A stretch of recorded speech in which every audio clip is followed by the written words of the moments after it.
बाबुराम भट्टराई बडो अहिले राजाको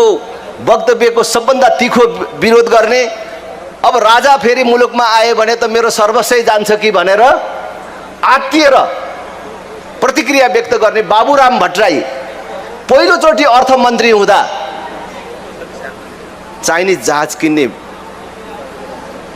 कार्य प्रारम्भ गरे र प्रधानमन्त्री भएर आइपुग्दाखेरि त्यो जहाज किन्यो। देशलाई जनतालाई के भने 4टा जहाजको हामीले दाम दिँदाखेरि 6वटा जहाज पायौं, 2टा त हामीले उपहारमा ल्यायौं, हामीले